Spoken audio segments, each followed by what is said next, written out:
ಇದ್ರ ಜೊತೆಗೆ ಬಹಳ ವಿಶೇಷವಾಗಿ ನೀವು ಸ್ಕ್ರೀನ್ ಮೇಲೆ ತೋರಿಸ್ತಿರೋ ಆ ಒಂದು ಯಂತ್ರವನ್ನ ಬರಿಬೇಕು. ಆ ಯಂತ್ರವನ್ನ ಗ್ರೀನ್ ಇಂಕಲ್ಲಿ ಬರಿಬೇಕು. Very important. ಆ ನಂಬರ್ಸ್ 9 ನಂಬರ್ಸ್ ಕೊಟ್ಟಿದ್ದೀನಿ. ಸ್ಟಾರ್ಟ್ ಫ್ರಮ್ 1 2 3 ಅಂದ್ರೆ ಅಸೆಂಡಿಂಗ್ ಆರ್ಡರ್ ಸ್ಟಾರ್ಟ್ ಮಾಡಬೇಕು.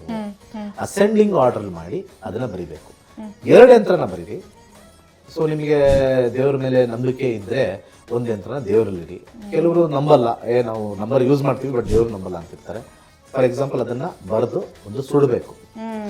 ಆ ಒಂದು ಯಂತ್ರನ ಸುಡಬೇಕು, ಇನ್ನೊಂದು ಯಂತ್ರನ ಅವ್ರ ಪರ್ಸಲ್ಲಿ ಅವರ ಒಂದು ಯಾವ್ದಾರ ಒಂದು ಇದರಲ್ಲಿ ಒಂದು ಬೀರೋಲಿ ಇಟ್ಕೋಬಹುದು. It enhances 2026. ಓಕೆ, ಎಷ್ಟು ದಿನ ಇಟ್ಕೋಬೇಕು? ಆ 2026 ಪೂರ್ತಿ ಇಟ್ಕೋಬಹುದು. 27 ಅಲ್ಲೇ ಅದನ್ನ ಡಿಸ್ಕಾರ್ಡ್ ಮಾಡಬಹುದು. ಓಕೆ, ಈಗ ಒಬ್ಬೊಬ್ರು ಒಂದೊಂದು ದೇವ್ರನ್ನ ವರ್ಷಿಪ್ ಮಾಡ್ತಿರ್ತಾರೆ ಸರ್. ಸೊ ಅವ್ರು ದೇವ್ರ ಹತ್ರ ಇಡಬೇಕು ಅಂತ ಅಂದ್ರೆ ನೀವು, ಅಥವಾ ದೇವ್ರ ಮನೇಲಿ ಇಡಬೇಕು ಅಂತ ಎಲ್ಲಾದ್ರೂ ಇಡ್ಬೋದಲ್ವಾ? ಇವಾಗ ಏನಾಗ್ಬಿಟ್ಟಿದೆ, ಈಗ ಶಿವನ್ ಭಕ್ತರು ನಾರಾಯಣನ್ ಪೂಜೆ ಮಾಡಲ್ಲ, ನಾರಾಯಣ ಭಕ್ತರು ಶಿವನ್ ಅದಕ್ಕೆ ಕೇಳ್ತಾ ಇರೋದು. ಸೊ ಅದಕ್ಕೆ ನಾವು ಯೂನಿವರ್ಸಲ್ ಆಗಿ ದೇವ್ರ ಮೇಲೆ ಇಟ್ಬಿಡಿ.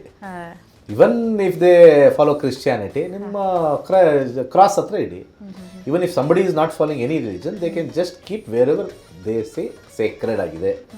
ಎಲ್ಲಿ ಇಲ್ಲಿ ನಮಗೆ ಒಂದು ಡಿವಿನಿಟಿ ಇದೆ, ಅಲ್ಲಿ ಇಟ್ಟರೆ ಸಾಕು. ಅಲ್ಲಿಡೋದೊಂದು, ಅಲ್ಲಿಟ್ಟಾದ್ಮೇಲೆ ಸುಡಬೇಕು. ಯಾವ್ದಾದ್ರು ದಿವಸ ನೀವು ತಗೊಳ್ಳಿ.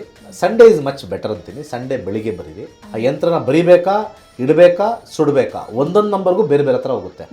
ಬೇರೆ ನಂಬರು ಕಾಯ್ತಾ ಇರಿ. ಸೊ ಸದ್ಯಕ್ಕೆ ಈಗ ಕೊಟ್ಟಿರ್ತಕ್ಕಂಥ ಒಂದು ಸ್ಕ್ರೀನಲ್ಲಿ ನೋಡಿ, ಅದನ್ನು ಗ್ರೀನ್ ಇಂಕಲ್ಲಿ ಬರೀರಿ.